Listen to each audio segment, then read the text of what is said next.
Okay, so I noticed when she sent out the email, she had on the banner, nothing real can be threatened. So I thought it might be good that we talk about that because a lot of times people wonder what that means. The opening page of A Course in Miracles says, nothing real can be threatened, nothing unreal exists. Herein lies the peace of God. And, once you read that and you start in the Course in Miracles, it's like, what is that saying?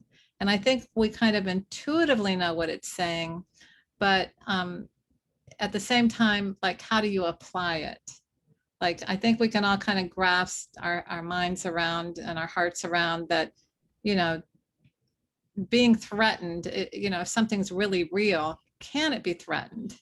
So I think we can all kind of appreciate that concept, but how do you apply that to your life? Oh, there goes the tripod again. Mm-hmm.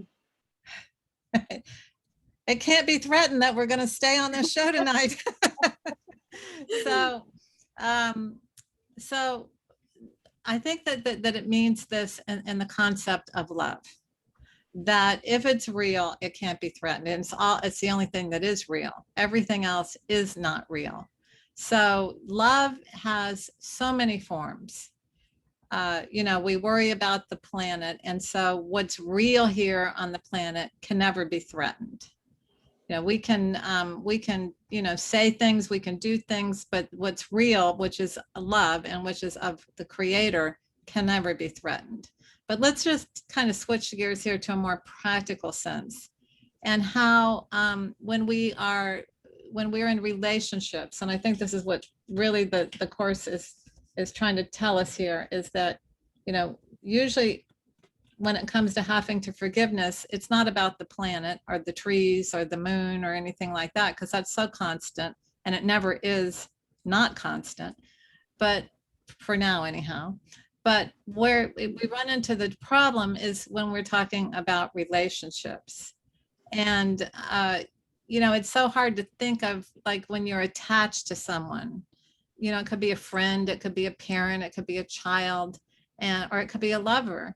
And when we have this fear of losing that, whether it's threatened by an argument or a conflict, or it's just not gelling, the ego will start making up like stories about things, and it'll cover up your fear with guilt and anger. But, there's that underlying panic, like, especially in love relationships, in lover relationships, there's a underlying panic, like, what if this doesn't last, or what if this doesn't work out? And what the Course is teaching us, that if it's real, it can't be threatened. And then we see people who survive everything, and the reason they survive everything is because that there is a bind of something real there. And it could be real fear, but underneath that is real love. And so I think some of these relationships that kind of go on and on and on, and everyone's going, what are they doing? They're trying to get to the love that's underneath that, because intuitively and spiritually, they know that there is love underneath there.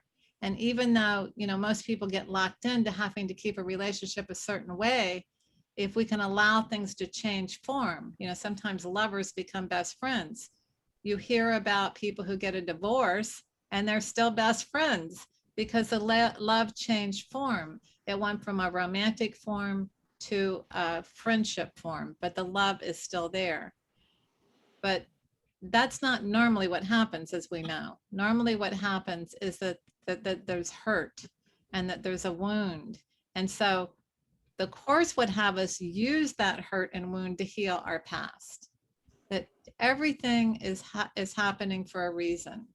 Everything in our life is to either contribute to us having more love, or to remove the blocks to love's awareness. The Course says that, it's not going to teach us about love, because that's beyond description. That's beyond the capabilities of the Course. But it can teach us to remove the blocks to love's awareness. So love has no fear, love has no guilt, Love has no anger. So when we are totally in that place of love, no matter what might threaten the relationship, we're not at the effect of that, because we recognize if you have that love connection, it cannot be threatened. Nothing can threaten it because it's real. And if it doesn't last, it wasn't real. And so we just release with love. Now, I know this is kind of a bit of a heady circumstance, but I can tell you, until you reach the point in your relationships that you can love from this place and say to yourself, if this doesn't last, it's okay, because if it's real, it can't be threatened by anything. And if it's not real, do you really want it? And I think if you're honest with yourself, if a relationship isn't based on love and real, then you don't want it. But some people will hang on and they'll never probe into that question, because the ego doesn't let us. The ego blocks it with anger and fear and guilt. Well, it blocks us with anger and guilt, which covers up the fear. If we could go diving into the fear and say, if this doesn't work out, what will happen? And, it's the same thing with any attachment. It's always a replacement for love.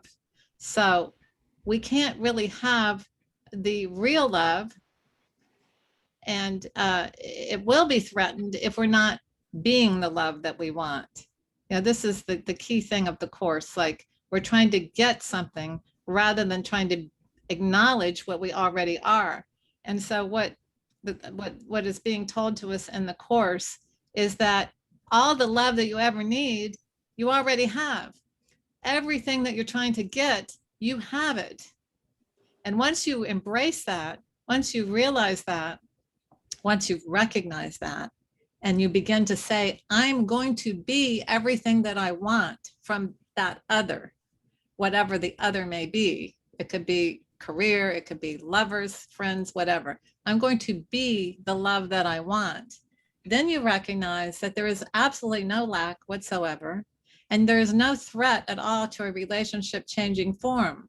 Now, that doesn't mean that you're not going to go through human emotions if something ends. If you lose somebody that you're attached to, if you lose somebody that you feel connected with, that doesn't mean that you're not going to go through some emotions. But when you have everything within you and you need nothing from out there, and that is the only thing that's real, is that you have everything that you already need and that you already are trying to get out there. Once you embrace that, once you live that, once you start tapping into that abundant geyser, this endless amount of everything that you ever wanted, that's just ready to spring into you all the time, then you don't really care so much about what anybody else is doing, because they're just doing what they're doing, and it's not going to be a threat to you.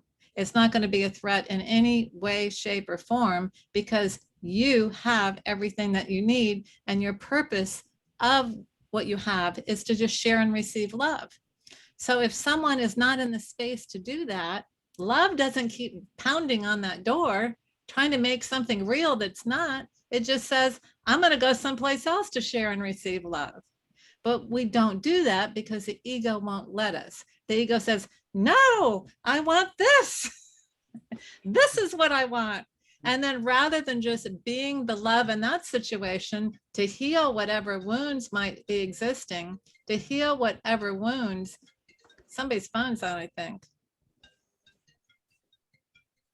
Anyhow, I'll keep talking.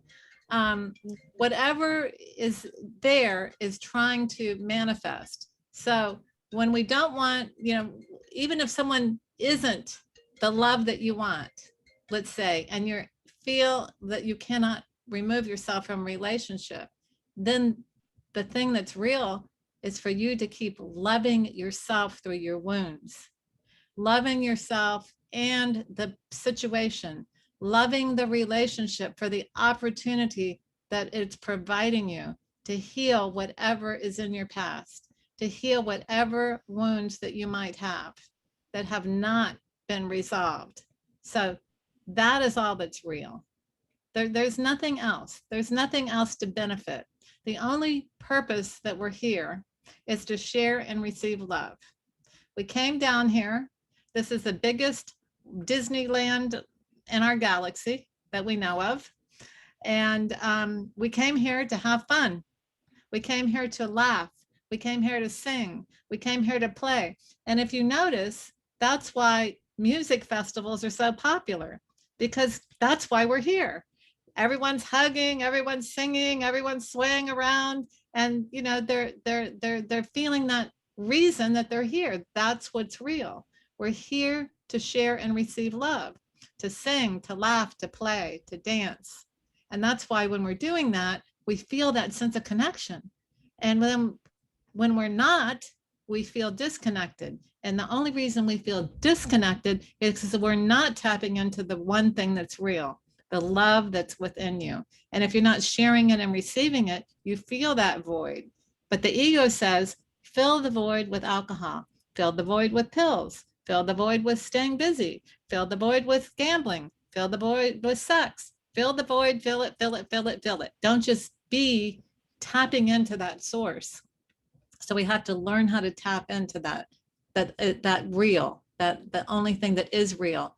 And it's not in here, it's in your spirit, and your spirit is within. And so you learn to say, I am love. And if I'm not feeling it, I need to be it. And there's opportunities, no matter what's happening, no matter what you're doing, there's an opportunity to share love. It could be nurturing yourself in a healthy way. It could be taking a hot bubble bath. It could be reading a book. It could be going for a walk on the beach. But more importantly, it can be reaching out to someone that you want to share it with. That's when you tap into the most of it. That's why 12-step programs are successful, because you take someone who thinks that they are nothing and they are broken and they are so ashamed, and they're told, go help somebody over there. And they can't think about all that anymore. All they're doing is they're tapping into that well of love, because that's all that's real. The addiction isn't real. Addictions are so easy to get rid of once you realize the game. You know, it's like any other game. Once you know how to play it, it's easy. There's no big special strategy or anything. It's just like not listening to that channel because it's not real. It can tell you everything is threatening. Your door is threatening. The neighbor's threatening. The news is threatening. The planet's threatening. But that's not real. The Course says the only thing that's real is love. So when we tap into that self-love, when we use that only real source that we have, that God-given source, we are spiritual. You don't have to believe it. You don't have to connect to it. It's not, you know, love is not going to force itself on you, but it is ever present. But you have to open the door, you know, open the door and let it in. Let the light in. Let the answers in. Let the solutions in. And let go of whatever you're clinging to, because whatever you're clinging to is not real. It can never be real. It was never real because you don't need it. The only need we have is to share and receive love. That's how we were created. That's all that really matters. And if we're blocking ourselves from that through our addictions or through our, we have to have this relationship work, or the pain that we find ourselves in, we are not tapping into that healing, ever present, ever abundant, emotional goodness, emotional beyond, like I said, the Course can't describe it, so I certainly can't. But we know it when we're in it. We know it when we're feeling it. We know it when we're expressing it. We know that when we're being it. And so when people say, you know, I want love, you know, I want a relationship, I want happiness, be it, because you already are. You just don't know it. You know, we got to move through those terrible, thick quicksand of the ego, you know, because the ego say, that doesn't make any sense. I'm not feeling happy. I don't have this. I don't have that. But the truth is, you do have it. You have the only thing you want, and it's right inside of you. And the only thing that you need, and the only thing that you want, and the only thing that's real is love. So rather than trying to get more money or more love or more this or more that, more excitement, it's all right in there. These are just all misplaced uses of trying to get it. And you will get that feeling, but it's not real. It's a substitute for what's real. So the Course teaches us, Nothing real can be threatened. That will never be threatened. You being love can never be threatened. The only thing that can be threatened is listening to your ego tell you that you don't have that, not believing it, not tapping into that source, not utilizing the reason you're here, which is to be the love that you want, to share and receive love. So that's the only thing that can be threatened, but it can't be threatened in reality because that's all we are. We are love. Everything else is the wounds being expressed and the damage and the cry for help and the cry for healing. Everything else is that. We are love. We are here in a physical form. We are pure love within that physical form. But our ego and the pains and traumas of life and whatever, and the not knowing this, you know, if a child is raised with this consciousness being, I mean, they're born with it, they know it. You know, you feed a baby, keep it warm, tend to its needs, it's happy. So they already know who they are, but they get told different through the environment. So we have to recapture our essence. We have to recapture the truth that nothing real can be threatened. Who you are can never be threatened. No one can ever define your identity.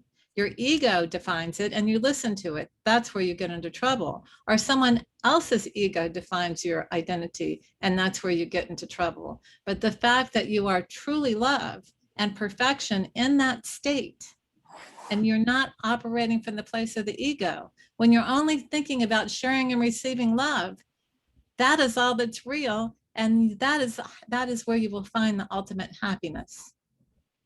Nothing real can be threatened. Nothing unreal exists. Herein lies the peace of God. And this is literal. This is not some kind of mumbo jumbo. I am living proof of it. I have lived in my ego and I have lived in my spirit. And the joy is overwhelming no matter what is going on. Once you tap into that well, there is so much abundance that manifests in every area of your life. But you have to be willing to be the love that you want, to tap into that endless, infinite source of joy that we came here with. So try to remember and try to access that source. Thank you. So I'm going to open it up for discussion. I never know what I'm going to talk about. I rarely remember what I say. So please contribute. Let's see if we have anybody. We have John and Kevin. Welcome on Facebook. And we have our Zoom meeting. You're welcome to join us. You just have to get on the registration list at www.drdonnamarks.com. We'd love to have you in the meeting. But let's hear from some of our participants. And also you can type something on Facebook if you have something you'd like to share with us or a question. Thank you, Donna. That was a wonderful, wonderful explanation of that part of the course that really eluded me for years. I think I finally have a grasp of it better and better now since listening to you. And what came to my mind while I was listening to you is there's a movie called Finding Joe. It's based on Joseph Campbell's work, The Hero's Journey. And it starts with a man who's in a hospital bed and he's dying. And he wants to tell his beloved wife something he's realized that is the key to life. And she leans down to him and he whispers, "I want you to know this every morning when you awake. This is the secret to life.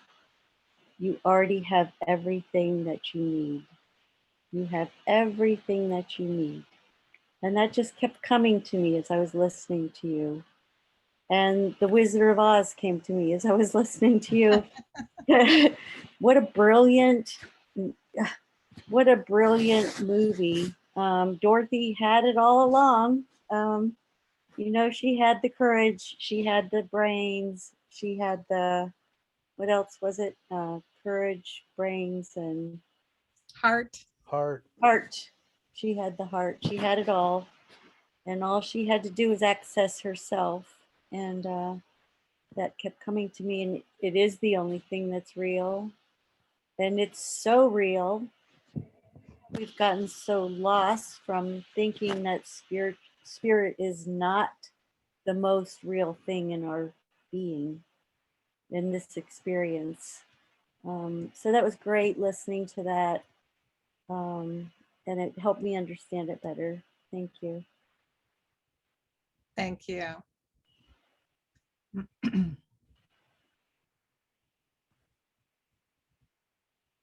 I think I'll turn off the recording so everybody can feel comfortable joining in. I have a question.